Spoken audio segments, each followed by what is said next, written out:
one, fight. And that's the bottom line. I need a weapon. You cannot escape. Get 1,000 things every day. How about you make sure this? It's time for the main.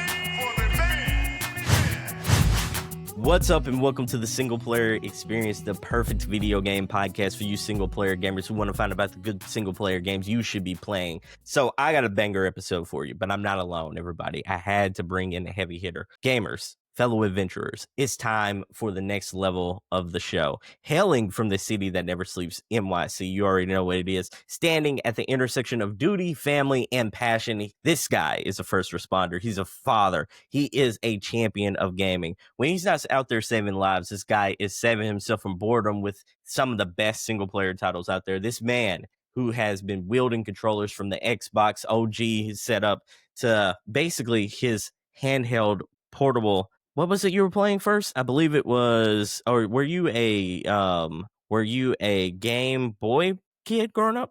Yeah, I've had the Game Boy Color. Okay, the Game Boy I Color. would say. Okay. Game Boy, Okay. wow, and then all the way up to Steam Deck and Switch 2 now. It's been quite a ride, huh? Yeah, it's been a while. It's been a ride. Let's back it up here. So this guy has been wielding controllers all the way back from the Game Boy Color from the OG Xbox all the way to the Nintendo Switch, the Steam Deck, and everything in between. Ladies and gentlemen, this guy has a fierce determination and dedication to all things gaming, and it's time to hear his thoughts. So let's give it up for the one, the only, the Toon himself, Michael Santiago. Michael, how you doing today? What is going on, Sebastion? Man, it's been so long. It's so good to be back, getting to talk games with you, and it's good to see you, man. How's everything? It's good to see you too. It's been good. It's been good. This year in gaming has been weird as well because I'm like, I always have something to play, but I feel like I'm sort of missing that certain sauce of the genre that I really want to play. But I'm happy, you know, like I'm content. It's like everything I'm playing it's feeling right, but then also I'm like, there's a couple of genres that I haven't gotten to play this year, and I'm missing them. You know how that feels? Yeah.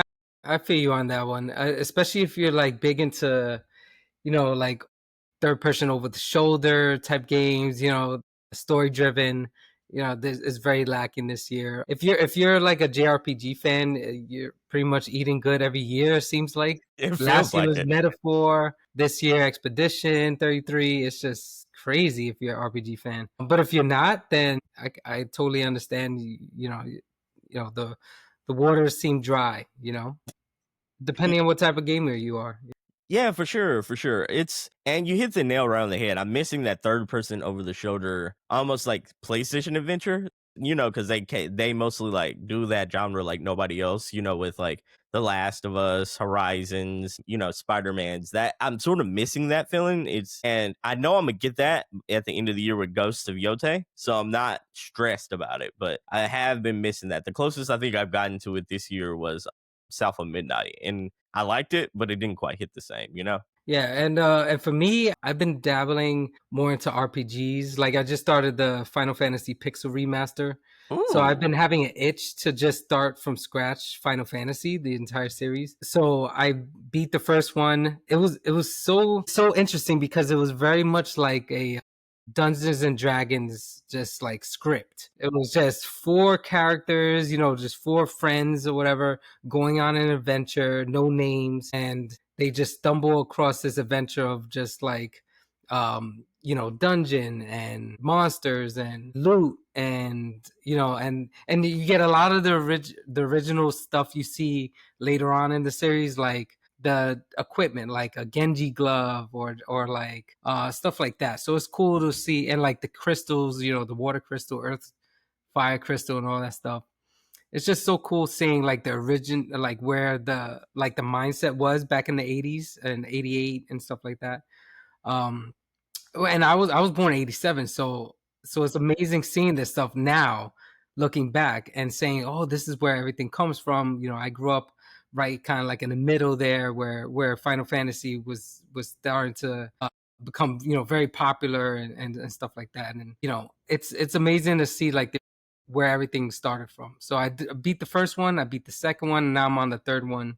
So I'm on my Final Fantasy journey right now. So with the Pixel remasters, Mm-hmm. what platform are you playing that on? Two, Switch 2? Okay, gotcha. Did you rebuy those for the Switch 2 when the Switch 2 dropped, or did you already have those? No, I already had it. Okay. And so I was just like sitting on it because it's just something you want to have. It's a good collection. And then I just didn't have the time because I was playing more modern games. I didn't really have the not only time, but more like you have to be in the right mindset for certain type of games. So, Mhm. for instance, in order to play a game from 1988 or whatever, you have to have that like nostalgic feeling. You have to have that like mindset of like I want to watch something from like the History Channel, Yeah. versus like watching top 10 movies on Netflix tonight. You know what I mean? Yeah, You that have to makes have that sense. mindset. Like I want a documentary. I want to learn something about history of video games. So I have that itch right now, and I just focused on Final Fantasy. It just happened to, I think a lot of it had to do with Expedition 33 and Mhm. Metaphor back to back, just like banger after banger JRPGs. And so it kind of made me feel like, where did all this come from? Like where did it, I wanted the history of this amazing genre. So I looked at Final Fantasy, which is one of the biggest series of all time, and then went back and the Pixel remaster has the first six. It's an amazing start if you really want to get into like the history of RPGs. So yeah, it's a great journey so far. I'm loving it. Having amazing time. Okay, so I wanna ask you. So I have a litany of questions here. I want to kind of break that down from Jump Street. So for the people who never met you, first of all, Mhm. you are balancing life out between being a father, EMT, and a gamer. I've Mhm. got to ask you, like, how do you find the time to game? Like, so what's your gaming strategy when you're not out there being a super dad and out there saving lives? Yeah, so I find having portable devices the best way to game if you're a father right Hmm. now. So like when the Steam Deck came out, I got that. That I fell in love with that. It's one of my favorite devices of all time. And Wow. then oh yeah, Steam Deck is amazing. Just because the variety. Hmm. Like I plan on once I finish the first six of Pixel Remaster, I plan on getting seven, Final Fantasy 7 on PC and playing that on the Steam Deck, and then 8, 9, 10 on PC as well. So I'm gonna be going back and forth between the Switch 2 and the Steam Deck. Switch 2 right now is just the hotness because it's the brand new device in my house. So it's the brand new toy you want to play with it. You know how it is when Yeah, we were for sure. kids. That Christmas gift, the toy. It's that brand new toy. You play with that the most for like a week or two, and then you go back to stuff you've been playing with for like a year or two. So it's the same thing with nothing's changed. We just got older, more responsibilities, but we're all still kids inside. So it's the same thing. Switch 2 is the new toy right now, so I've been playing that a lot. So yeah, I've been playing a lot of that. I've been playing a lot of the Donkey Kong, just really cool. Bonanza, Hmm. a lot of fun, and Mario Kart, man, Mario Kart. We got to talk about that as well. Like, it's a I ton of got fun. questions for you on that Okay, one. okay, So, okay. So did I answer your question in the beginning? Because I kind of went on a tangent there. no, you're all good. So mostly you said Oh, portable how do I find gaming. time? Yes, Yeah, portable gaming is the answer. So I'm like, we're gaming.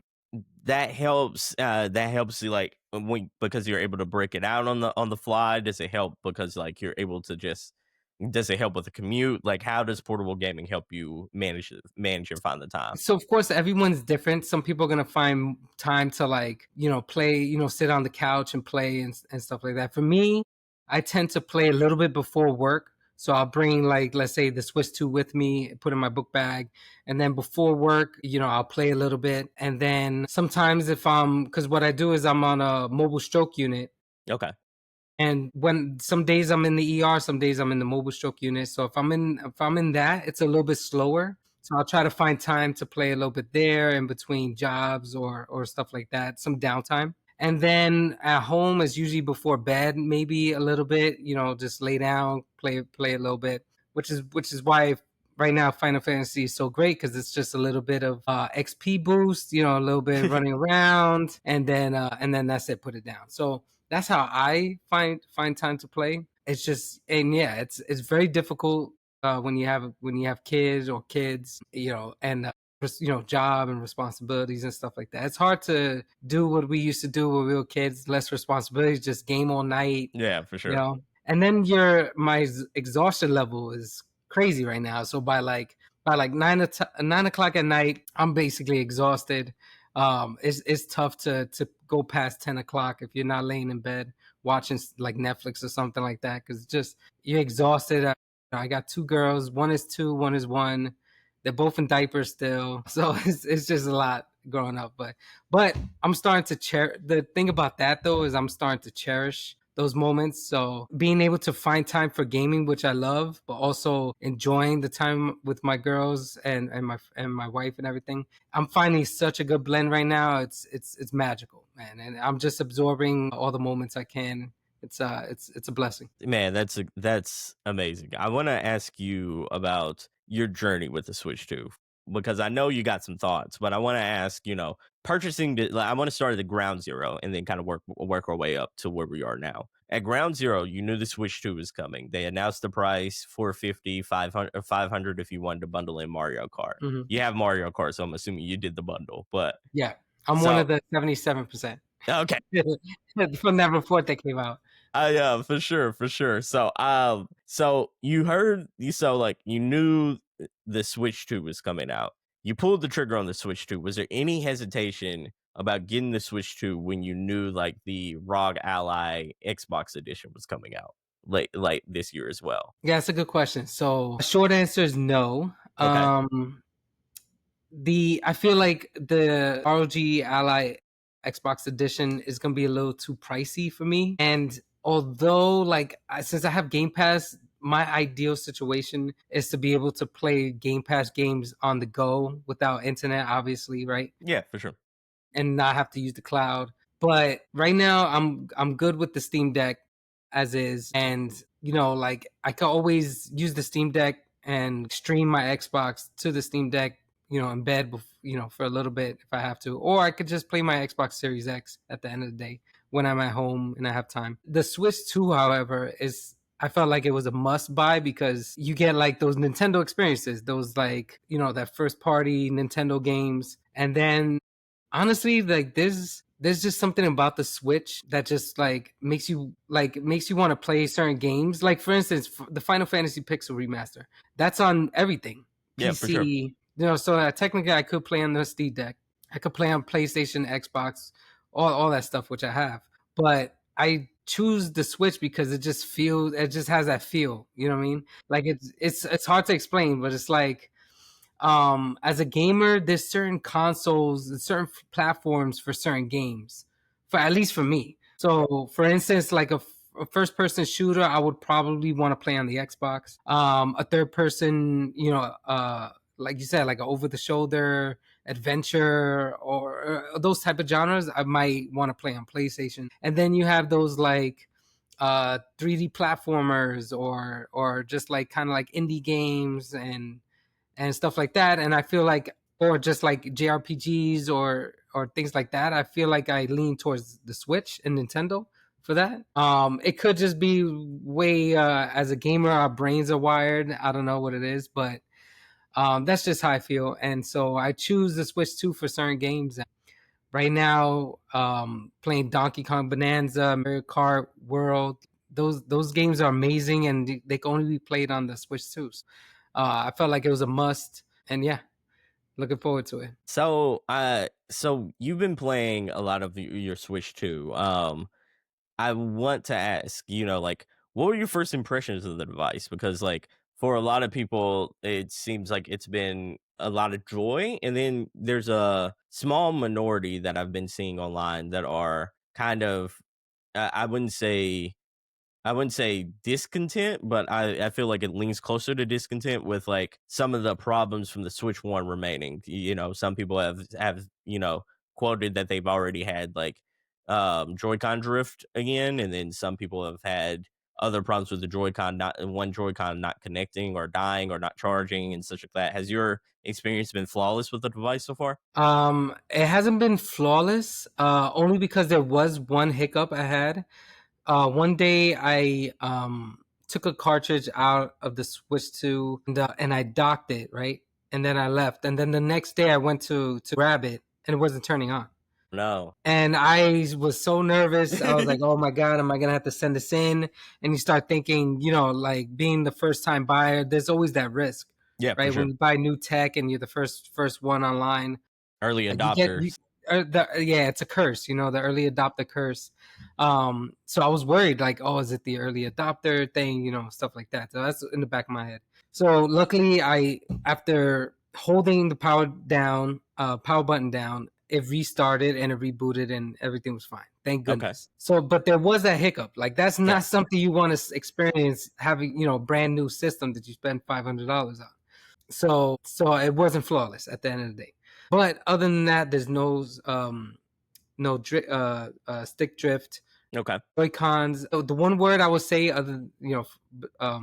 besides that experience, my overall experience is, if I had like one word to use, it would be premium. Oh, premium. Yeah, the Switch 2 has a premium feel, like no other. It's like I have it here with me. So the Joy-Cons are very like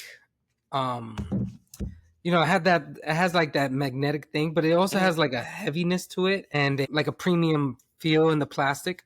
Like the textures feel premium. Yeah, the textures feel good. The buttons feel good. The Joy-Cons very smooth. Like when you go around, you could tell there's no edges. They gave enough space so that you could just go crazy making circles. And then that like snap feeling when you put it in. Just satisfying click. Very satisfying, and it has like that weight to it, like a premium feel. And so playing on handheld has been great. The screen, I didn't bring my other Switch too. I mean, my other Switch to compare. I was like, you bought two, balling out of control. My wife would kill me. No, the screen is bigger than like the original. I have my original, the OLED with me. Not with me. That's what I meant to say. So I would say the OLED is a brighter screen because it's OLED. That's obvious, right? But this screen right here, the size is it's perfect. Like you're not gonna be disappointed by the screen. It's clear enough. It's sharp enough. Like it's sharp enough. It's bright enough. You use the words enough because you know that there's an OLED version, which is just OLED. Sure. So there is undeniably a better screen that the Switch has in the original, but it's a bigger screen. It's bright enough and it's clear enough that you're gonna enjoy it. And at the end of the day, a bigger screen is just a bigger screen, so it's gonna be better because you're just gonna get more of the game that you're playing. You're gonna get more of it, right? The store is incredibly responsive. Is it better than last time? Because I thought the store last time was abysmal. Like, yeah, well, you mean like in the original Switch, or in the original Switch? I've never liked the Nintendo store very much.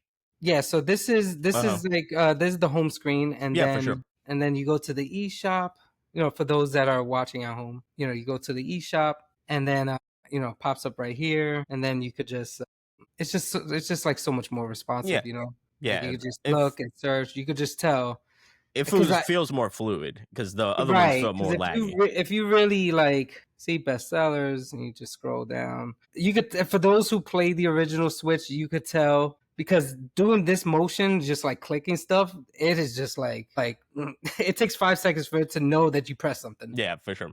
And let alone load up these icons that you could just go through, and you could see like this is compared to the Switch 1, you can't do what I'm doing right here. It's so fluid. I'm just showing you guys in real time, like you can't do that stuff. It's it's still not like it's not like our phones, like super fast and super sharp, 120 hertz, but it's a vast improvement. And the games are great. We could talk about the games. We could talk about Mario Kart and all that. But hold on, before you get to that. Yeah, before you get to that, I want to ask, because you showed the screen off, you showed the store. Is there a dark mode on there? I believe so. Okay, I believe so. I'm a dark mode kind of person. Where yeah. yeah. I could look while we're talking, but I believe there is. So dark mode would be kind of like a different like Where you have the black background or the gray background versus like a lighter color. right. Yeah. I was just wondering. It's not the biggest deal if it doesn't. I was just, for Yeah. me personally, if I have any screen in front of me, if it has a dark mode, I'm enabling it. It's Oh, like, okay. yeah, it's just one of those. I don't know. I've been that way. I sort of like the. It's one of the weird things is like I really appreciated like the Hmm. PlayStation, PS3, PS4, and now I guess PS5's I guess OS system to where it Right. feels like it automatically feels like a dark mode. It feels like it's a little more moody. Right. I like that moodier vibe that those come with. On Xbox, it's like it feels like you're just getting a whole bunch of towels thrown onto a screen, so it really doesn't affect me as much. But Mhm. it's like Xbox that there it changed a little from the Xbox One to the like nowadays, but it still feels like you're seeing that kind of like the Windows towel experience, and that it hasn't quite. It never felt sexy to me to look at, but I can deal with Right. it. On the Switch side of on the fits, I'm like, I thought it was serviceable. I never really felt like the OS really popped out. So I was wondering if there was a dark mode. Oh, I'm not too sure. I have to like look it up because I unless you know exactly where to like look for. Yeah. Because I've never like used it. Like if you Google it, they say yes. All right, so Okay. maybe let me see. So if you go to system settings, hold on, system settings, it says go to themes. Okay, so yeah, basic, and then there's a dark. Okay. Gotcha. That's cool. So dark. This is what it would look like. Yeah, see that's how I would look at the That's how you screen rock? anyways. Yeah, like on the Steam Deck, like we talked offline about yeah, I love This looks that. I pretty love good, that a lot actually. more. Yeah. I might even use this. Actually, yeah, It's I want to say I prefer this actually. see what I'm saying? For me it's like aesthetically pleasing because it makes the artwork pop a little bit Yeah, more. Yeah, I like that. Cause like I feel like like I like some of those artworks like for Pokemon, I think that was Violet, for yeah, that instance. was Pokemon Violet. Yeah. At the very end, I'm like, I like the way that purple pops off of the screen a little bit more on the blacks. And then when you see Yeah, Mario Kart World and DK Bonanza, it feels like there's a richness to the artwork whenever I see it in dark mode versus white is not bad. It just feels like it sort of loses a little color there, yeah, It's washed out. absolutely. Yeah. Like even these Final Fantasies, Yeah. like because a lot of them have a white background, so white on white was not working. Yeah. You're right. This is a lot better. I'm glad you mentioned it. It feels richer, I like that. But no, if especially yeah, that looks That's dope. how the game Yeah. looks. Yeah, Yeah, that this looks is dope. 3 right now. Yeah, it's nice. It's nice. I recommend it. The Pixel remaster. I Yeah. recommend. So I know you're in chomping at the bit, so I'm gonna get right to it. Mhm. We're talking Mario Kart. Mario. So, Be careful. Make sure the ninjas don't come out. or if they do hear, man, I hear y'all are replacing Mario voice actors all the time nowadays. So Yeah, right. Damn. Each game different Mario. that's crazy. So I want to ask, like there's been a lot of scuttlebutt because Mario Kart's been out for about a month now. Some people love this iteration. Some people like the more traditional three. I guess you could say three circuit races as opposed to the Hmm.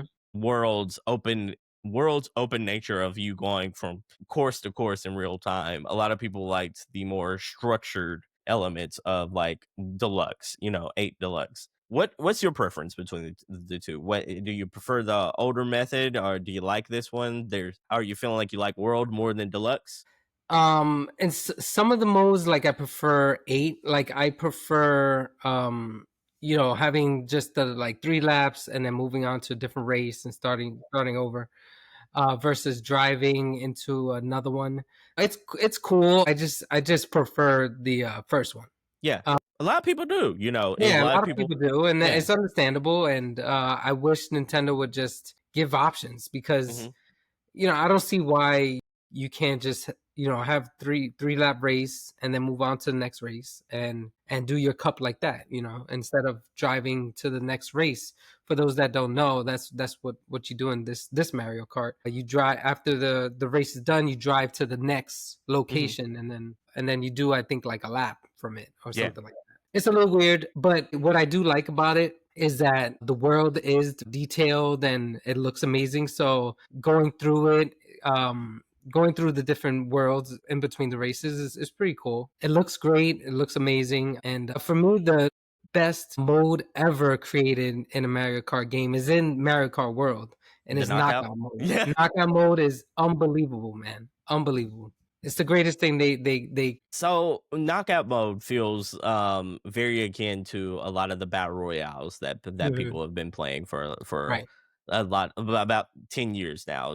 Whether you've been playing Fortnite, whether Knockout City, what is the other game where you were playing as little bean people and you were running around?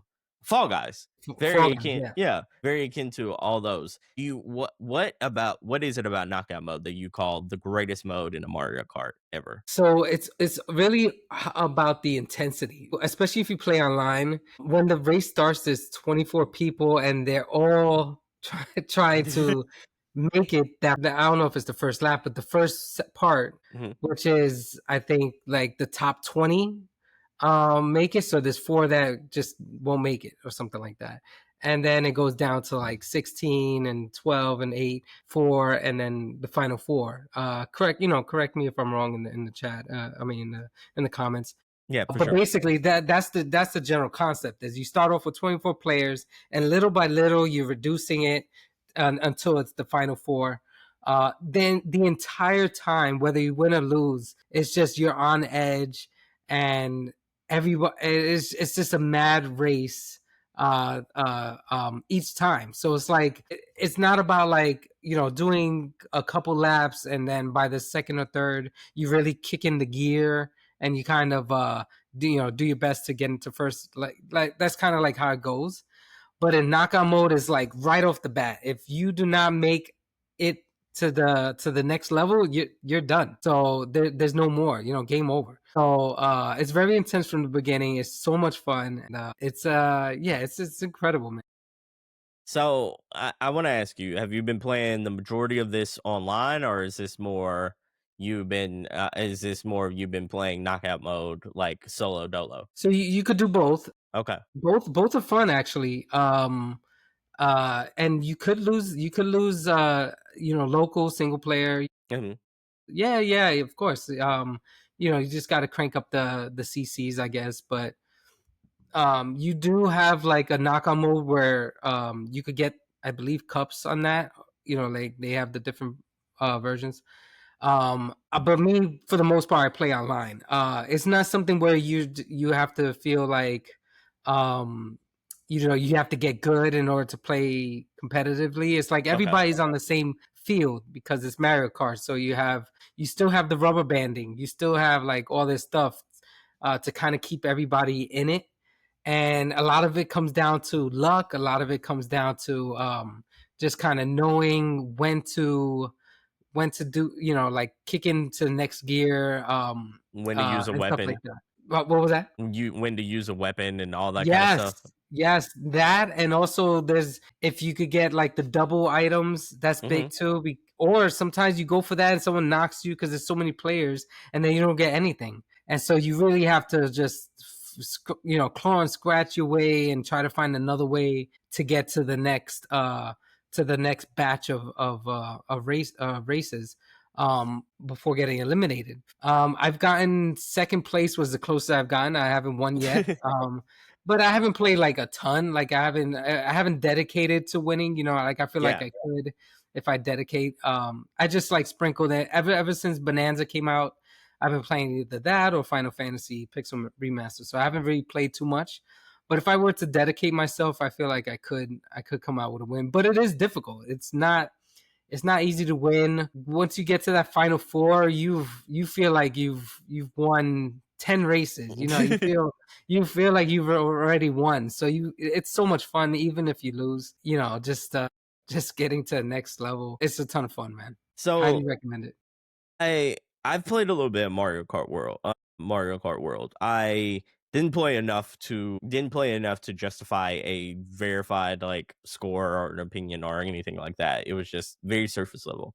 What I did notice whenever I was looking through the menus and such like that, and then later on I happened to see some scuttlebutt online about some people who complained about this one aspect that they felt was missing: a lack of a dedicated single player mode. Do you feel like that is a huge miss for Nintendo, a rare miss for what could have been a way to keep people engaged? Because right now it seems like it's either the hotness of DK or, other people looking for things to play, looking for things to play. It feels like you don't quite hear a lot of chatter a month after on all the other podcasts about Mario Kart World. Do you feel like that was a missed opportunity, perhaps? Yeah, I think especially like the I forget what it's called, like explore mode or that mode, where you're running around and doing kind of like mini games and stuff like that. I feel like it's very boring for me. The only good thing I like about it is getting new skins. Hmm. Getting new skins is a ton of fun. You're just driving around. It just seems so empty, and it's just like trying to find a mini game. It's like you're just driving around. You don't even know where you're going, where to go to get one. Like, I wish the map was at least a little easier to kind of pinpoint. Like, here's a mini game. Go here, and this many feet you'll find a mini game type of thing. I mean, there's still room for improvement. They could update with the quality of life features. Yeah, for They sure. can add DLC to the single player free roam mode. It's free roam. That's what it's called.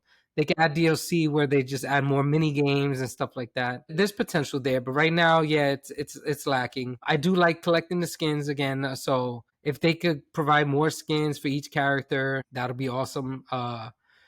Yeah, so it's decent. Mario Kart is it's kind of, for me, it's more like a party, kind of like family multiplayer type of game anyway. So as long as they're focusing on really fun multiplayer modes, like knockout mode was incredible. Like that alone, you could play with your family and friends and have a ton of fun anyway. And then you could go online. I've played online. I've had great experiences playing online. And that's just knockout mode. There's the other mode as well, and then there's also the battle mode, which is like I played a little bit with my brother-in-law. That was a ton of fun actually. So there's some stuff there. They can always add to it. Hmm. Add to the mini games. Initially, it is what it is. Donkey Kong is just such an amazing game.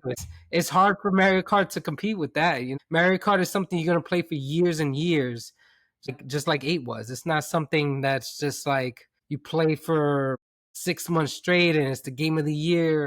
And then after that, you're done. Kind of like an expedition. Like expedition, like you play, for me, it's the game of the year, but it's not something I plan on playing for years and years. It's I get that. Mario Kart's one of those, like it's a solid foundational Mario Kart game that you're gonna, for the entire Switch 2 lifetime, you're gonna be able to enjoy. And I don't see that being a problem that is not really talked about right now. I understand that.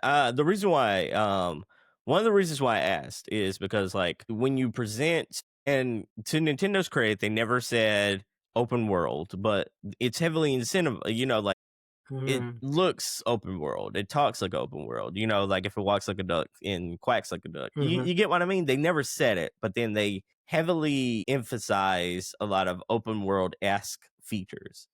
So when you compare it to a game that is it's very dissimilar, but it's also similar in the nature of like this is a open world to where when you are free roaming in this open world, they give you plenty of things to do in this comp. And I'm not saying they're the exact same game, but if you look at something which is similar in the fact that you can free roam and go from place to place and pick your next activity in Forza Horizon, it seems like it feels like Mario Kart's version of Forza Horizon, but empty when at the free roam part. You get what I mean? So Absolutely. that was one of my like sort of, again, very surface level impressions of it. It's when I think the gameplay's fun. I think it's zippy. I think like the grinding that they added to it, I think that's innovative. I also liked the fact that you can bounce from wall to wall. I thought Mhm. that was really cool. I thought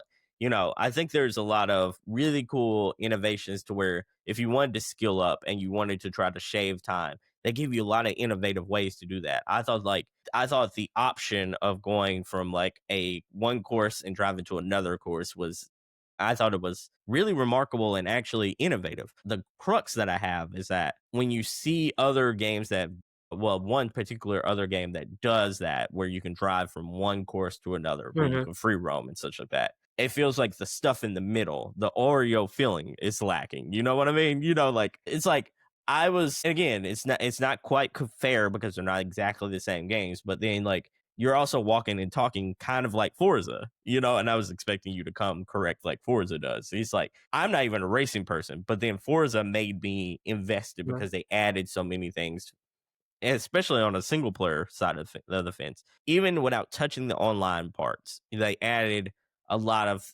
trial races. They added like these big stunts that you can do. Like they added like a Grand Prix where you're driving around a big portion and doing like a huge race.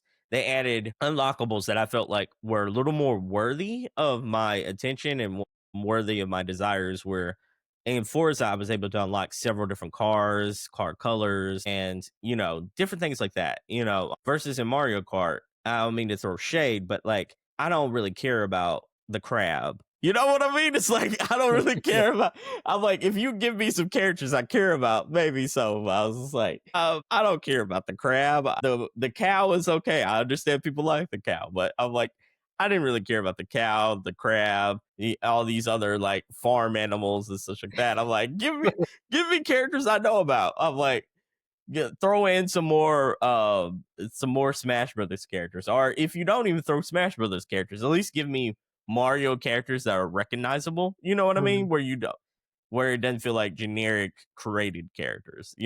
So I'm like, that's just kind of where I was at with it. If now that you played it for over a month and you've been bouncing back and forth between that and, well, now DK Bonanza has been taking a lot of your time, but Mhm. if they only gave you the option to buy this at $80, would you have done it? Would you have pulled that trigger? $80? Nah, definitely not. 80's a lot, man. And this is why so many people went for the bundle. Yeah, They, for sure. one, they want a deal, obviously, and two, $80 is just too much plus tax. Looking like close to $90 for a Yeah. video game. Like, what are we doing here? This is madness. Yeah, I wouldn't spend that much. In terms of, let's look at the game itself. Is it like an $80 game? At the end of the day, no, it's not. I'm trying to justify that. No, I can't. But I want the audience to know that it's still a ton of fun, Yeah, for sure. and it may not be worth $80, but that's Nintendo's problem. You know what I mean? Like, yeah, if you can get the bundle, get the bundle. If you can't, 8 is an amazing game as well. Like, you don't have to be forced to spend $80 on this game. And I won't tell you to. But just know that if you could get the bundle, because for $50 it's definitely worth it. Yeah. But unfortunately, there's the only way to get it for 50 is through the bundle.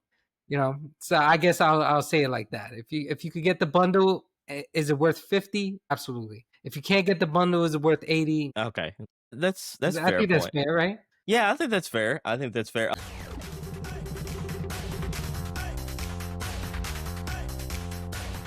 A lot of people are surprised by the quality of Mario Kart versus another game we're going to talk about, and they were like, if any game felt like it should have got a bump, and we're not advocating an $80 video game here. Mhm. It's DK, Donkey Kong, and a lot of people are raving. They're calling this a premium experience that could be a lot of people's game of the year. You've been Mhm. playing Donkey Kong Bonanza. What do you feel about it? Do you feel like it's up there with a game of the year conversation? Do you feel like this is Breath of the Wild in the DK in a DK format? How do you feel about this game?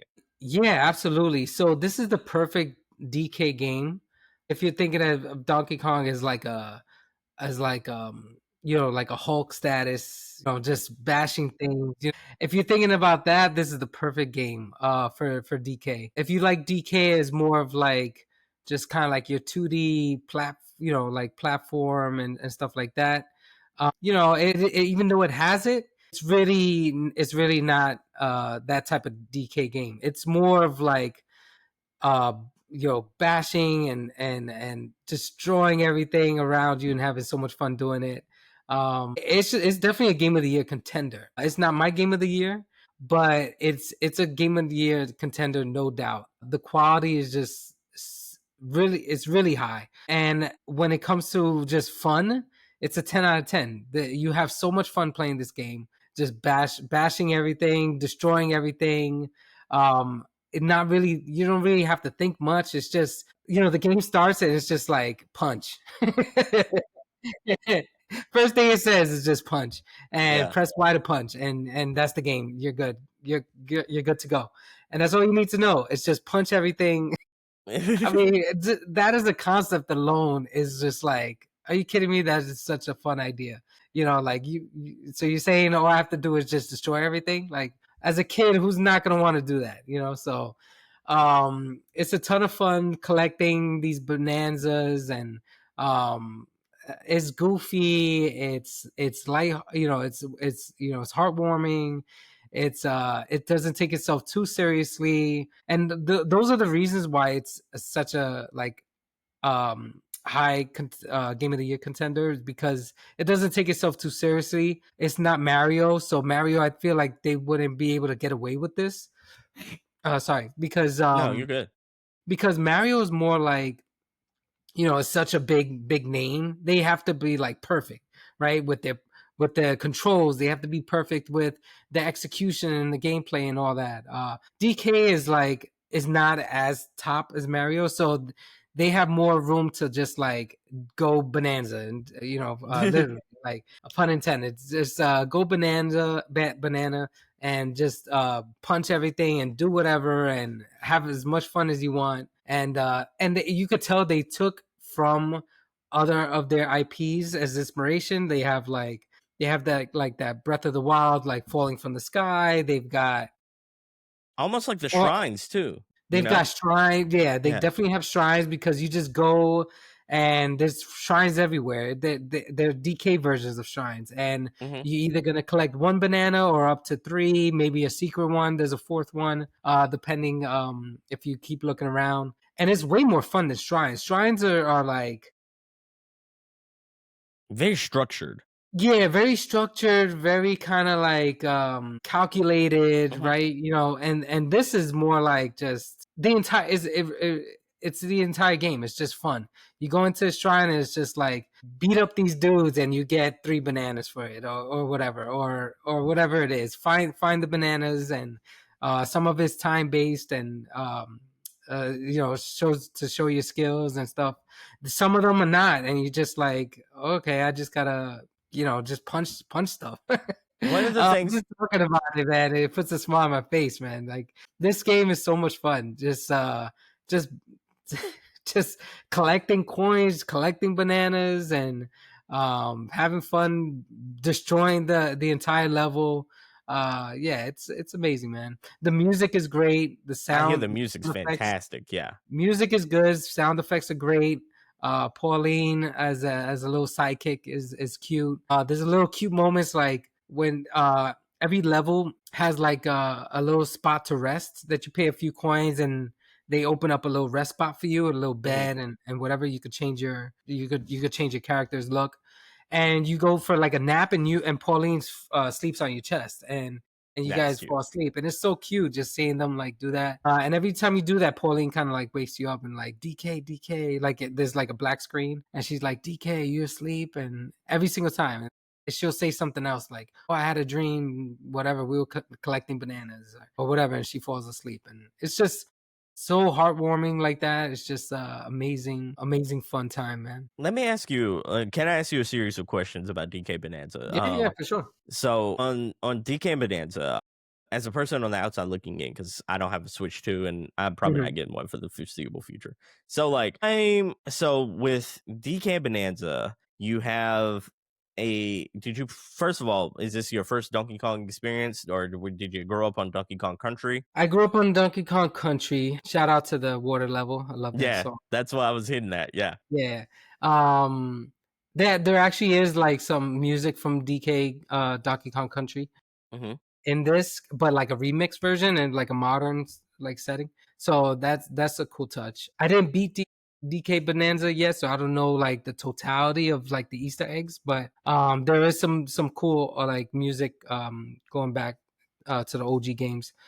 You know, that was like my main DK game. I wasn't like a huge DK guy. I didn't play Donkey Kong 64. I didn't even play Tropical Freeze, the most recent, like like Yeah, DK critically experience. acclaimed one. I didn't play it yet. I will. I'll get to it eventually. So I don't have like a huge history with it. That being said, this game actually DK is like one of my favorites characters now. Hmm. It was a little bit before this. The the Super Mario movie. I love the DK in that. Yeah. And I usually pick DK for like Mario Party and stuff like that. So this was all before this new game came out. So But Donkey the Kong's love up. is growing a little bit more too, right? Yeah, You know, yeah, like for as you're sure. playing. After this game, DK is up there, like one of my Hmm. favorite Yeah, Nintendo characters for sure. Like I can't wait for like a Donkey Kong movie, Seth in the Rogen same signed on for universe. it. He Yeah, yeah. signed on for it. So, I want to ask you, like, as a person who has been playing DK Bonanza, your love for Donkey Kong is growing. I want to ask, first off, does this feel like the premium? If you had to recommend one game for people who just got this, let's say they weren't able to get the bundle, is this the Mhm. first game you're recommending for the people who have the Switch 2? And then Yeah, two, okay. What's the second question? Go okay, ahead. and then Sorry. two, I want to ask. This one particular is like I think a big question about DK Bonanza and your enjoyment of it. Have you felt a desirable pull when you're away from when you aren't playing, when you're away from your Switch and stuff like that? Do you feel like, for me, I feel like there's a lot of magnetic pull whenever I'm not around, like a game that I'm actually like salivating and craving for instance, like this game it's a itch in your brain almost. And maybe I'm just weird, but like, do you feel like when I'm away from the sticks, I have that pull that I really want to play DK Bonanza? Like, so those are my two main questions about the game. Do you Yeah, those are have great questions. Those are great questions. So the first one is it's a system seller for sure. For me personally, if you don't have a Switch 2, Donkey Kong Bonanza is the first system seller. It's like the first one where if you were to get a Switch 2, get Donkey Kong Bonanza with it. It is an amazing game. You're gonna have so much fun, and yeah, it's amazing. So the second question is, I would say the reverse for me specifically. okay? In my opinion, it's reverse. So if I am playing it, I can't put it down. Okay. Yeah, it's one of those. If I put it down, then I won't have to pick it up. It could be that I'm focusing on this Final Fantasy Pixel Remaster. I'm like, I want to go through all 6 games, and then like I have my own thing going on. Like I have a journey. I'm trying to be strict because usually, I have my like ADHD, so I tend to Hmm. drift off to other games. I play multiple games, so it could be a part of that. But if I were to say, okay, no, I'm gonna dedicate myself to DK. I'm not feeling like I have to play DK. Yeah, gotcha. But the problem is once I start playing it, it is so hard. You just lose time. You lose time. You have so much fun. It's hard to put it down because it's just one of those that game where it has that like, oh, just one more. Let me just do one more Oh, thing. like 5 more minutes. Just let me, Right. Let me yeah. just play 5 more minutes. And the problem is like on your way to an objective, there are like you press the right bumper and he'll like smash the ground and Hmm. it's like a sonar. Yeah. And it'll show you there's a fossil over here, there's a banana over here. So you run over there, you smash, smash, smash, get your fossil, get your banana, and like, okay, I'm done. I'm going straight to the objective. And then all of a sudden your fingers like, let me just press the sonar one more time. Maybe there's something, you can't help it. Next thing you know, you're smashing everywhere. You don't even know where you are. You're underground. And you're like, where's the objective? What objective? I'm just smashing things. You start forgetting what you're doing. It's so much fun, man. It's so for me, it's the opposite. If I let it go, I don't have to play it again. Like right now, if I were not to play it again, I'm fine. I'm satisfied. But once I play it, it's Can't just put it down. It's the can't put it, Pringles. can't It's put it down. It's like Pringles. like Exactly. Pringles. It's like Pringles, man. It's like Pringles. Well, for me, it would be Doritos, man. Doritos? Doritos. Are you a nacho cheese kind of guy? Nacho cheese, plain Jane. I don't need ranch. I don't need any of that stuff. So yeah, it's everyone's different. For me, I would say it's the opposite. How'd you feel about Takis? Takis, I'm not a huge Taki guy. Me neither. Yeah, A not little a too huge spicy Taki for guy. me. Yeah, it's a little too spicy for me. Like some people like it. I do like spicy, the spicy nacho Doritos. Yeah, The you like purple those? Yeah. Those are good. Those are good. But it's not something where once I start, I can't stop. I can stop. Give me like a handful, I'm good. But the rest, the Regular nacho cheese, nacho is good. Is like once you open that bag, forget it. I'll find all types of excuses to have one more. Oh, but if I don't have another, I'm gonna, I'm gonna be hungry in 5 minutes. I feel you. I feel Yeah. you. That's So that's fun. my DK experience right now. Okay. Once I start, it's hard to stop. Okay, so I want to ask you. I want to switch gears here. Do you want me to ask you a actual like gaming related question about your gaming journey right now, or would you like a trivia question? Let's go gaming journey. Okay, gotcha. All right, so in your gaming journey right now, you've Expedition 33 Game of the Year for you so far. Mhm. You got you just dropped. Let's see, you dropped close to $550 right now on the Switch too. You got DK Bonanza. More because I got the Pro Controller. Pro Controller, you have to get the Pro Yeah. Controller, man. One of the best controllers ever created. It's unbelievable, man. Okay, so have you played with it? Have you gotten hands on? I've gotten hands on, but the thing, I'm weird, and this is a weird Sebastian brain thing. It's like I do not like Nintendo controllers because the button layout. I'm so used to the Xbox layout nowadays because I'm like, if I'm playing with anything that's like A, B, X, Y, then then like my brain has a hard time functioning with like something that's backwards because I have the Steam Deck as well, so I'm like, it is Xbox layout. The Steam Deck is like Xbox layout. The Xbox, I have a Series X and a Series S Xbox layout, and then but for some reason I have no issue transitioning to like X square triangle circle because like in my brain I know that's what I grew up on. So I'm like, but then when you switch, it's like when you switch that around to where like B is A is B, Y is X, and X is Y, then my brain is like, I just hit the back button over and over, like I just hit the back button over and over again.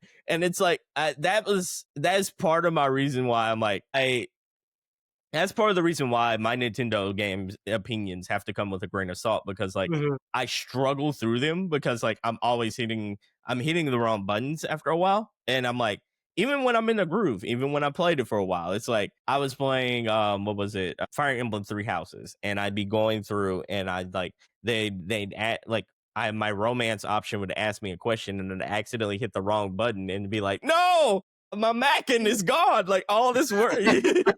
Like I've been trying to talk to this girl for a long time and I accidentally hit the wrong thing. Nah, you know what? I'm not interested. Yeah, exactly. So I'm like, damn it, let me load again, or let me turn this off and before it auto saves. Supposed to do that, Fire Emblem. I know I can't. I was like, but that I feel like that's a user error for me. But like, yeah, even in Kirby and the Forgotten Lands, it's like I was doing like opposite things of what I was trying to do just because the layout's so backwards for me. But I always like the Pro Controller. I think the feel is good, the grip is good. I like how long it charges for. I think that's a premium feel. If it feels like a premium game controller. Especially like it feels like I still probably like my DualSense a little bit more. That's probably my favorite controller right now, but like it's right there. If the button layout was different, it'd be like right there with me with the Xbox Series controllers. Right. Yeah. I totally understand. For me, I get it. I have issues every once in a while. Luckily, I'm able to kind of like, okay, I'm playing a Nintendo device. I have in my back of my mind like things are different here. Is to the right, it was there like, keep it moving, especially like an RPG, press A to continue. So you just know it's on the right instead of down, right? So for me, it's not too bad, but there are so many people like that have the same issues like you. So yeah, it's all good. It's all good. If they made like a Xbox version controller for the Nintendo consoles, like to where it had like the Xbox layout for it. And I know Nintendo, technically had that layout probably first with SNES and all that kind of stuff. But I've gotten so used to the Xbox layout to where if they came out with a controller, I'd be more apt to try to actually play my Switch more, if that makes sense. Yeah, I understand. I wonder, like, because I feel like even if Nintendo were to give you the option when you play a game, like, and they call it like universal or like European or the control layout. Western controller, yeah, Western layout, and click here. I still feel like because physically the buttons are still the same, like people will still have an issue. Yeah. Like even though B is now A is now B, just seeing it, most people will still have that same issue. There is a controller, I forget which one it was, but it has a thing where it will flip. You can button swap, yeah. Right. It'll like flip over and now all of a sudden A is B and B is A and stuff like that. I think that's pretty cool. So I do too. I wish Nintendo would be, I don't know if it works for Nintendo systems, but I feel like Nintendo should just be a little bit more open to having flexibility, because there's a lot of users that are, there's a lot of customers out there that are having that issue. Like they play their high-powered console, so they either have an Xbox or a PlayStation. So give them the yeah. I'm also like the accept button being on the side is like a huge thing for me too, because like on the other two consoles it's like always on the bottom. So I'm like that's something I have to always wrap my head around. It's not the end of the world, but it slows my reaction times just enough to where I'm like, it's not. I feel like I'm playing with a handicap, So I'm like, not the end of the world, but I want to ask you. So in your gaming journey, are you going to continue most likely playing through the Final Fantasy series throughout the rest of August, or do you feel like there's a game on the horizon in August that's probably going to take you take your attention away a little bit? Not August, so that's good. I should be able to beat 3, go into 4, which I believe has the one where it starts, the protagonist is like a dark knight or something like that. So it's kind of cool to see like a villain turn good type story. That's gonna be interesting. 4, 5, and 6, highly regarded. So I'm almost there, and I should be able to enter that realm in August. September, I believe it's September, or is it October? I think September comes Final Fantasy Tactics. I plan on getting that, and I think it comes out in September. So September is a big month for video games. I think I'm really like looking forward to that. I've never played it. I've heard such great things. That's one of the best stories. And I do like tactics based. I like Fire Emblem, so I plan on playing that when that comes out. So that'll kind of slow down my Final Fantasy journey. That's September 30th, by the way. Is so it? That's the okay, very, so I have the yeah, end the very, of, okay. Yeah, the very tail end of that. Okay. So I have the end of it. So, let's see how far I get into the Pixel Remaster by end of September. It is ironic that it's a Final Fantasy game that I'm going to transition to. So I'm still kind of like in the world of Final Fantasy. And just to go off for a little tangent, I got the Final Fantasy Magic the Gathering cards that came out. How was that?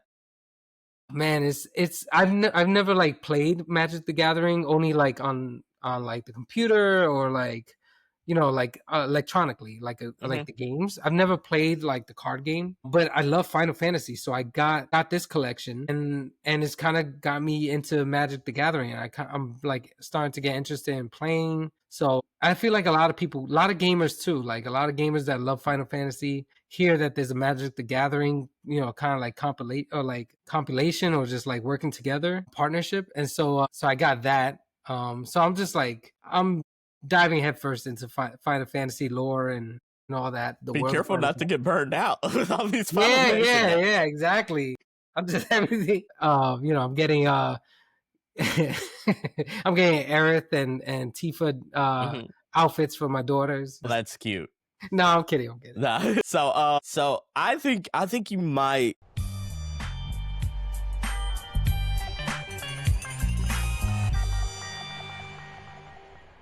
I think let me give you a challenge here. I'm gonna give you a challenge. So I'm gonna list out a couple of games in August, and you're gonna tell me, is it going to challenge you to get off the Final Fantasy throne? We're gonna call it like Temptation, a game of temptation. All right. I like So, this. all right. I'm going to list out a game, and you're going to tell me if this is going to basically tempt you off the throne. Mafia: The Old Country comes out in 2 days, August 8th. This is the new Mafia game that's a single player, smaller, confined Mhm. game. Man, the first one I'm already like, Final You're Fantasy, shaky. who? You're shaky. No, so I'm gonna say no. Okay. Only because I'm very interested. I wanted to succeed this game. Because I love the original. I haven't played the remaster of the first Mafia. I played the original 1 and 2. And so I love those games, and so I wanted to succeed. I just feel like the origin story of Mafia being in Italy. I'm more of a Godfather type guy. I'm more of a Okay. 1920s New York City, like Lower Manhattan, uh type of mafia scene, with the Tommy guns and the I car got you. chases, like. So I don't know if they're gonna have that type of vibe, same vibe. They might, but I feel like it's gonna be more like grounded. I see some like horseback riding, some like knife Yeah. fights, more the Italy settings. I'm not 100% like, oh, I need to play this. I'm a little skeptical. I'm not gonna be Okay. I'm not gonna, only because of the setting. If it were like kind of like it starts off there and then it ends up in New York, like he Be like sold. Yeah. then I'm like I'm in it. Like give me the first 5 hours in Italy, and then they get on the boat Ellis Island, and then the rest of it is building up a gang in New York. Woo! Oh my gosh, that would sell me for sure. I feel you. I feel you. All right. So the next game is a little game, a little indie game called Gears of War Reloaded. It is once again another retelling of the classic Gears of War game, the first game. It's coming August 26th for PC, Xbox Series X and X, and as tainted as it sounds, PS5. Wow, yeah. That's big. That's big. Is that going to tempt you? Yeah, for sure. Like tempt me. I don't know if I'll be able to play. I feel like I'll be able to like dabble in it, Okay. just to see what the graphics are like. I'm very curious. I love the Gears of War games, so I'm very curious to see what it looks like in Unreal. Is it Unreal 5 or 4? It might be 4. I think it's 5. I think it Is it is. 5? Let me Okay. see. Yeah, either way, I'm looking forward to seeing Yeah. it in a updated, modern look. God, especially if I could find somebody to co-op with. Oh, yeah. Man, I might have to dive in. We'll see. Especially if we could team up and co-op that thing. Yeah, let me know. Yeah, I might Let be me down know. for that. Okay, so the game leverages Unreal Engine 5, enabling significant visual improvements, support for features like 4K resolution, HDR, and advanced lighting. Damn. Yeah. Yeah. Players can Yeah. expect a 60 FPS in campaign and then 120 frames per second in multiplayer. The good thing about that game is that it's not so long. It's not too long. So a couple sessions with somebody playing co-op, and then that's the campaigns. Yeah, you can beat that in like 8 hours. Yeah, exactly. So a couple of sessions, and I'll be able to go back into Final Fantasy. Yeah, I would say that It game tempted you. for It's sure. tempting. All right. Yeah, it's Gears, man. Helldivers 2 for Xbox Series X and X. No, because I played it. I had it on the Steam Deck, Okay. and I played it when my brother-in-law had it for PS5. So we were kind of like, we went when it was in its height Yeah. of fandom and all that. So I had my time with it. It's a ton of fun. Um, Helldivers is a lot of fun. So for those who have an Xbox and haven't played it yet, definitely get it, man, because it's gonna be a lot of fun, and also like it's gonna be like a resurgence, because those type of multiplayer games, they could like fall off and stuff with player counts. This will bring it back up, and it's a ton of fun. So for me, no, but that's only because I already played it. Okay, I got you. I got you. This one here is probably going to tempt a lot of people. It's a lot of people are talking about it, Hmm. but it's a very specialized genre. It is a game that a lot of people are looking forward to from Sega, Shinobi Art of Vengeance. It's the 2D action Yeah. platformer. You remember from the Well, I actually had the demo. I was Oh just yeah, yeah. using it. I haven't touched it yet because I've been doing that. Gosh, oh, man. So I want That's to. this month as well. It's That's this August month 28th. already. Yeah, August 20th.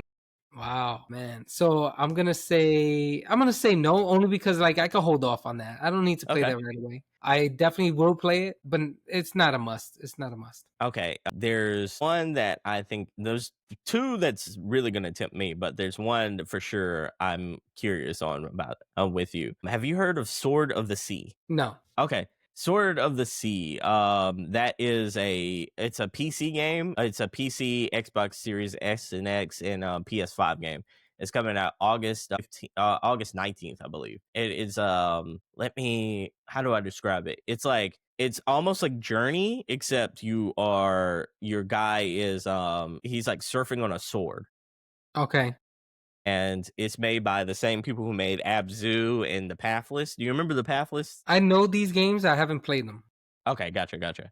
So, it feels very Journey-esque. So, if you haven't heard of it, it probably is not going to tempt you, though. Yeah, probably not. But I could see a huge community that would. Those who Yeah. like really love Journey, which is like critically acclaimed. Did And you stuff like like Journey, that. by the way? I never played Journey actually. Oh, okay, gotcha. No, but It's I know of it beautiful. and I appreciate it. Yeah, I appreciate games like that. It's just I just didn't like when it came out. I was like either playing something else or I just didn't have the time. Yeah, I get What what you about mean. you? Did you like Journey? I like Journey a lot. I thought Journey at the time was beautiful. It was inspired. Mhm. The story didn't hit as hard for me as it did for a lot of people. But I really enjoyed it. I think it's like one of the premier games that if you haven't played it and you have like a Steam Deck type of thing, might be like in your wheelhouse to play it on the go. But this is I don't know if you can see the screen right now, but this is like this is like footage for Sword of the Sea. It's almost like it feels like Yeah, Tony Hawk meets Journey a use little bit. Journey. Yeah, Yeah. yeah, yeah. And I'm like, I think this is beautiful looking, man.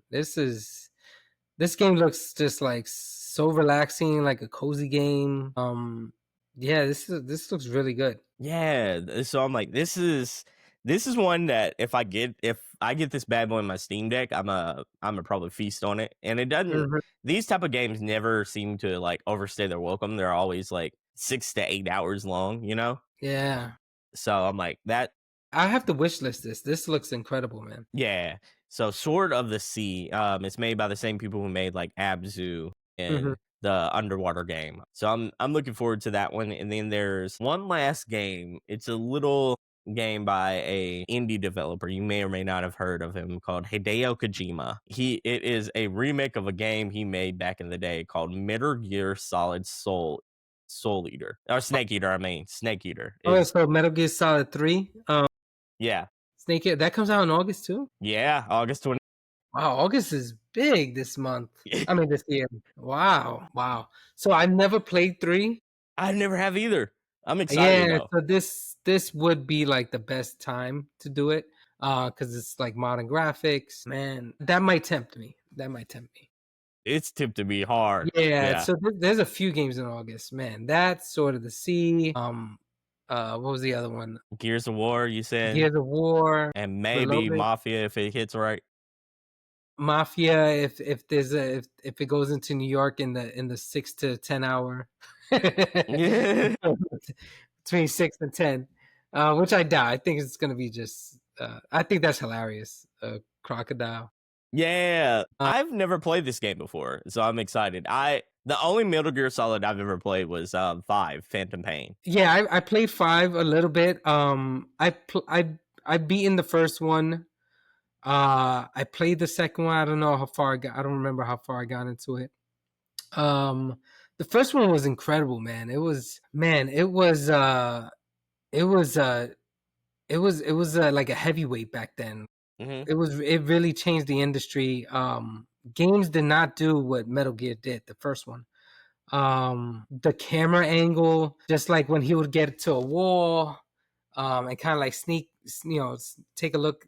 You just didn't have that stuff. It looked like a movie. Like, and then you have the Psycho Mantis making you change your controller. Ah, man, when that happened to me as a kid, like it really it blew my mind, man. Just That's like crazy.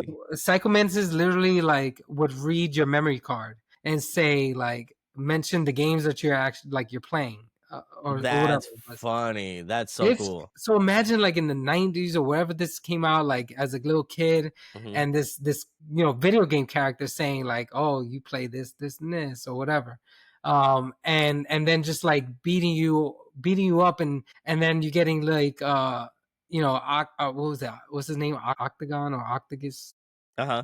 you know what I'm talking about, right? The NPC. He tells you like, Snake, you have to do something. Like he's in your, like In your basically like, head. yeah, he's basically going like fourth wall, breaking fourth Hmm. wall, and just saying like, dude, like he's in your PlayStation. Like you have to do something. And I think they give you a hint that you have to like physically, like you have to change the controller, like where it's laid out. So Hmm. I remember unplugging it and then plugging it into the second player slot, and that was enough for Psycho Mantis to like, hey, what are you doing? And he got all confused and stuff, and then you were able to beat him. Man, that was a moment in time, man. That was incredible. That sounds So really cool. yeah, it was an amazing moment, man. So, how excited are you for Snake Eater here? I would say Because it looks great. I'm excited. It looks great. The only problem is where I am in life right now. Like I don't know if I have the time to like play a kind of like a sneaky kind of like A stealth-driven stealth game. type of game, because stealth games Yeah. it takes time. You kind of have to like, I mean, you have to be stealthy, so it's slower. It's not like right now. I'm more into Donkey Kong because it's just like bash, bash, bash. Punch, punch, punch. Don't even think. You're just so tired at the end of the day. I just wanna not think and just bash, bash, bash. Versus a game like this where you kind of have to, you have to like think about what your moves and stuff like that. So I don't know if it's gonna be a right fit for me at this time, but Yeah. it's still something I want to take a look at. So it piqued my interest for sure. I feel you. So yeah, man. That thankfully though, that's all the major hitters of the major Of hitters August, of yeah, of August. And there's been a lot of them. yeah. There's been I was not expecting August to be the pack. yeah. There's another one though, but I'm kind of there's another one, but I'm kind of like on the fence about whether or not it's actually going to be like a heavy hitter, so to Hmm. speak, because I've heard conflicting things about it. Like it's also a PlayStation exclusive, and remind me, I think you don't have a PS5 right now, right? No, I do. I do. I Okay, have the digital. I have the digital one. the I mean, digital, I'm sorry, that's not right. the digital. I have a slim. The Slim, gotcha. Okay, so it says it's also for it also says for PC as well. So regardless, so Hmm. there's a game called Last Soul Aside. Have you heard of it? Yes. Okay, Yeah, is that like an Xbox? yeah, they said Oh, it's was that on the right showcase? now it's No, that wasn't a PlayStation. PlayStation. PlayStation Yeah, showcase. Okay. yeah. So it looks like this is a PlayStation exclusive right now. Right, right. Yeah, That's kind of like a is it like a Stellar Blade type of game? yeah, kind of. Give me 1 second. I'm pulling it up Like a here. Souls like almost? God, I'm tired of Souls games. If I'm being honest, I'm not a Souls person, so Yeah, yeah, that yeah. I know, I hear it's a you, little too man. much for me. I hear you. But no, it almost looks like a Devil May Cry type of game, almost to me, more so Oh, than it does like okay. like a Souls game. But so this is it right here. Last Soul Mhm. Aside, it has a very platinum like movement and kinetic energy to it. Right. It it feels like it's taking a lot of inspiration, of course, from like Final Fantasy 7, Final Fantasy 16, that sort of Mhm. almost like that sort of rhythm where you get into a groove with your combos and such like that. But it also has like a flow in its appearance that to me looks a lot of Devil May Cry Yeah. energy. And Yeah, this is a game that's coming out on PC and PlayStation as well at the end of the month. It's one that I'm not particularly like jumping out of my seat excited for. I'm this is one just like Mafia for me, to where I'm like I'm waiting to hear what the review cadence is going to be like for this, because this looks like it can be a 8 out of 10, 7 out of 10 type of game, which isn't bad, but isn't necessarily at this point. There's so many 8 out of 10 games that it's hard for me to like keep up with everything in the world. So Mm-hmm. if this breaks into that 9 out of 10 or 10 out of 10 zone, I might like be more compelled to like, oh, this is a must play.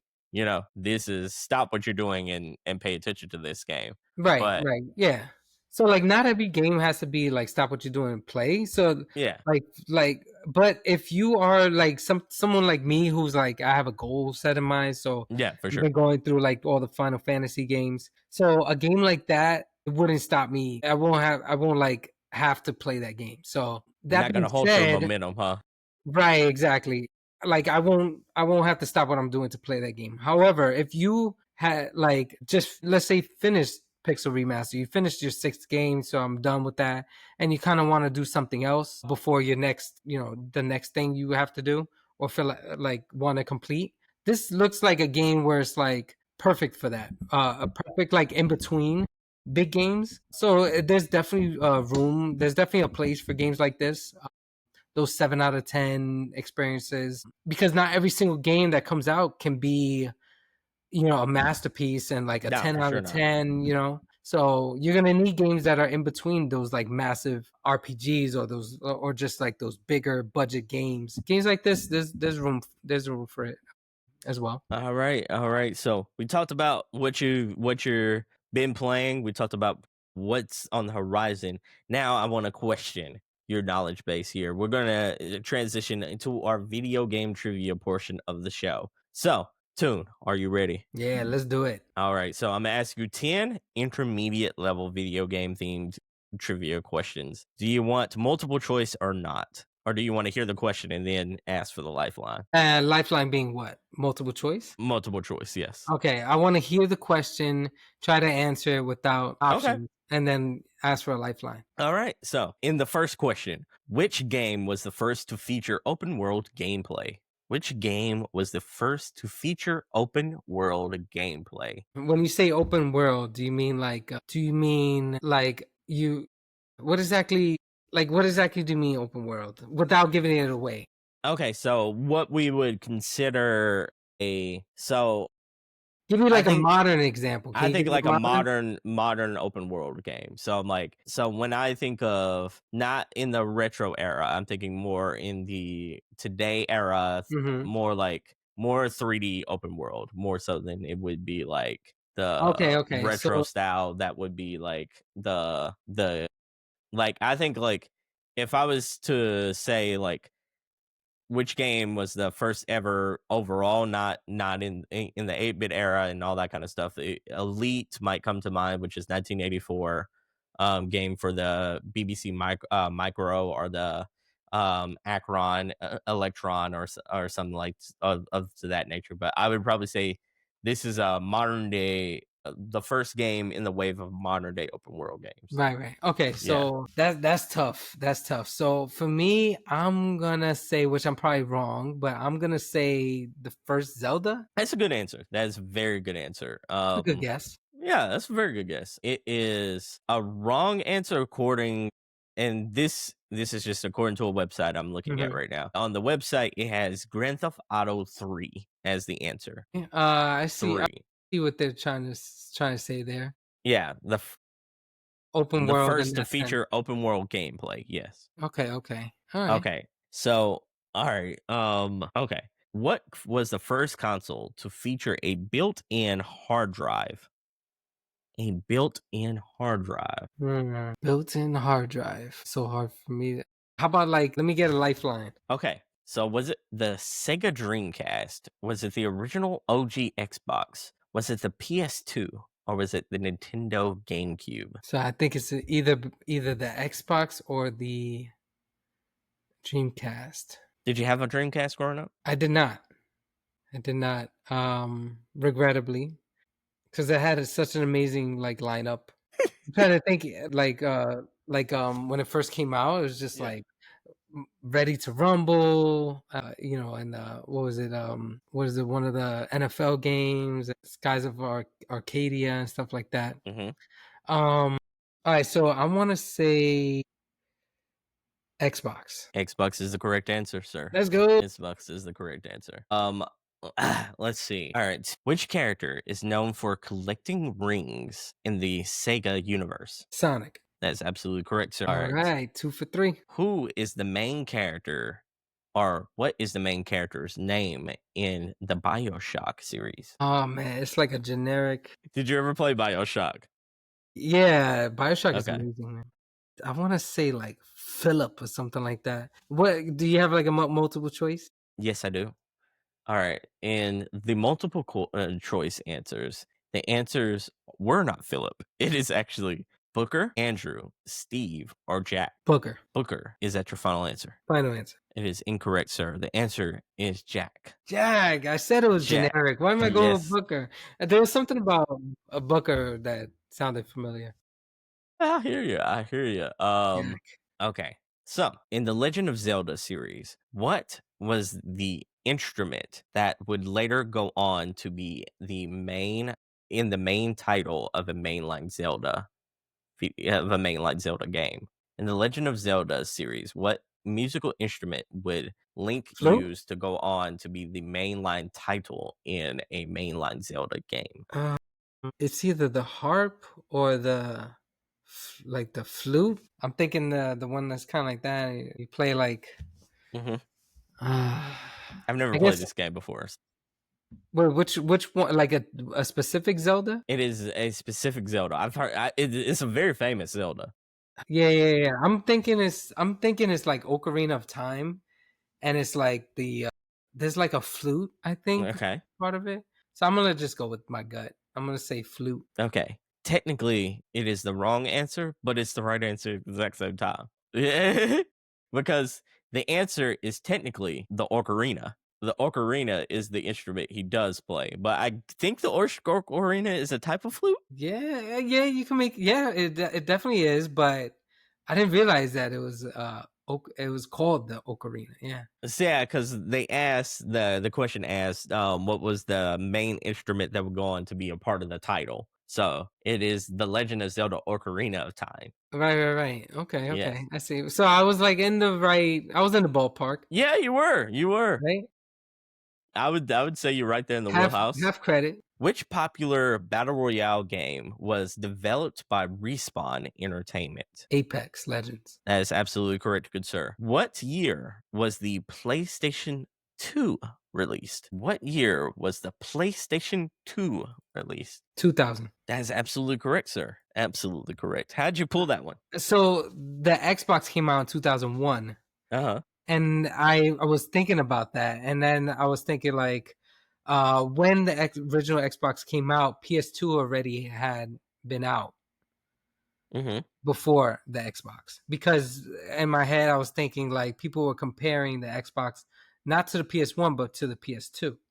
Those are the comparisons. So I just did like a lucky guess and kind of like it was like an educated guess. If the Xbox came out in 2001 and is being compared to PS2, PS2 came out before that. So I'm gonna say 2000. There I you think go. that's I think that was a good guess. I think that was a very good guess. Thank you. The Xbox is actually the first console that I bought myself. So that's why it sticks out. That summer I saved up the money I from like working summer job, and I remember when the Xbox first came out, I bought that and Halo, and I had it in this big bag from the game store, and I was rushing home, and I just remember like it was yesterday. It was such a amazing experience playing Halo. At the time, there was nothing like it, right? That first person shooter on console, on your TV, the music, the action. So yeah, that I like Xbox. that. Yeah, so I went back to I used my my personal life to answer that question. All right. So that was question number 7, I believe. Mhm.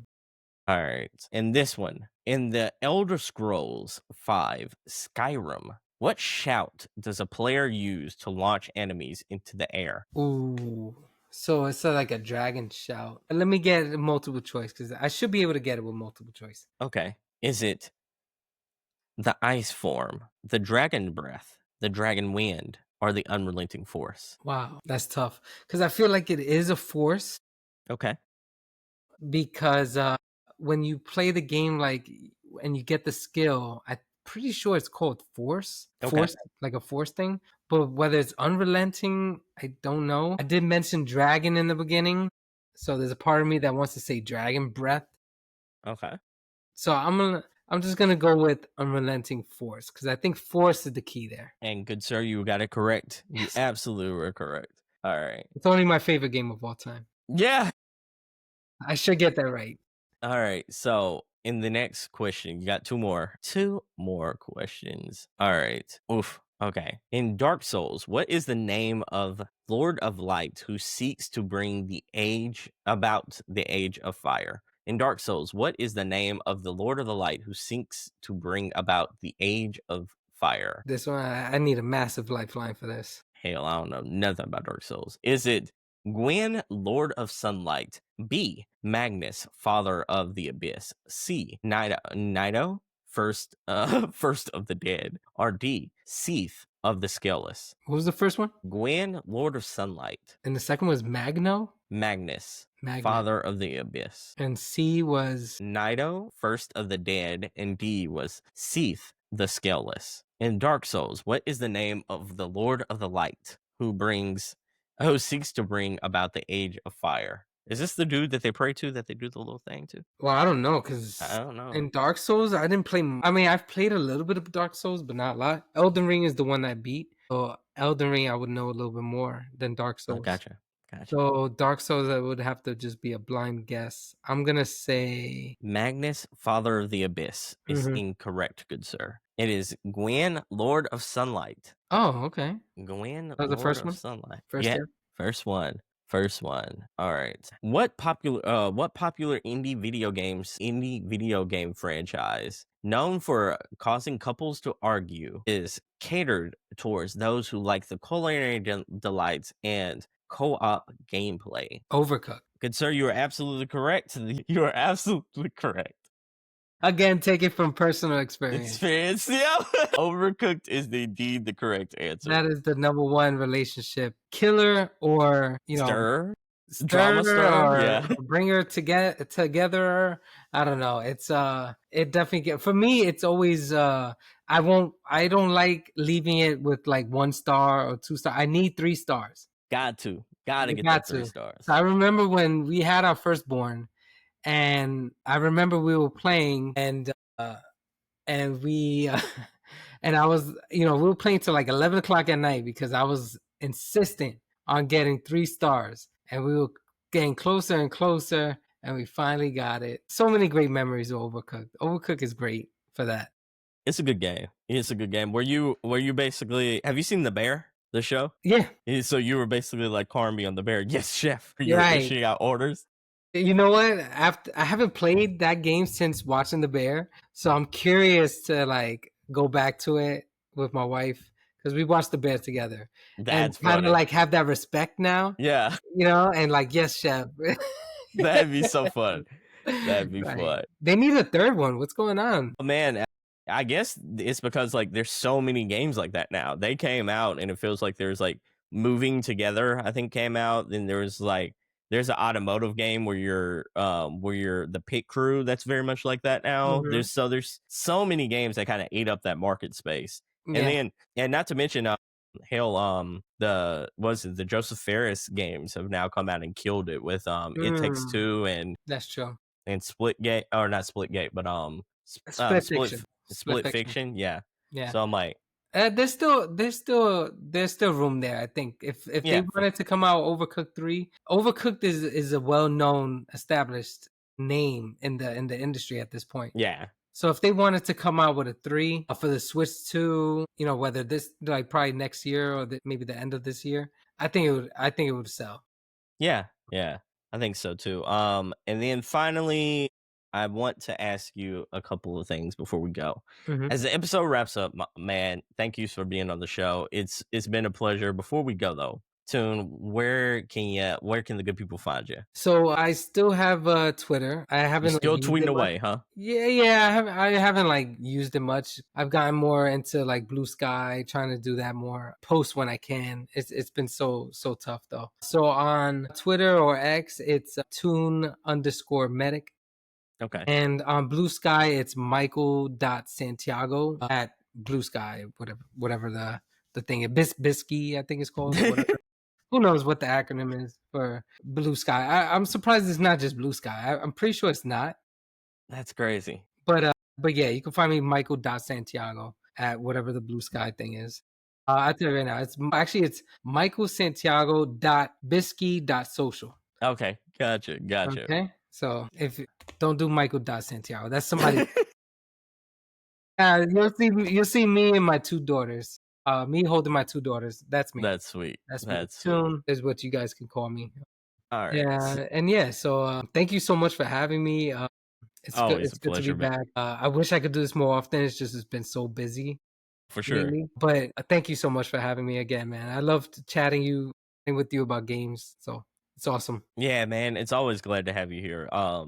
Always good to get some insight as well from a person who's balancing all things as well and trying to still game out there. And then also, you have a little bit we have like a Venn diagram that crosses over to the games where we actually like. And then you have a Nintendo side to you that I'm like, I don't go over there very often. So it's always good to hear a different perspective on that. So thank you everybody for listening, and thank you for all tuning in.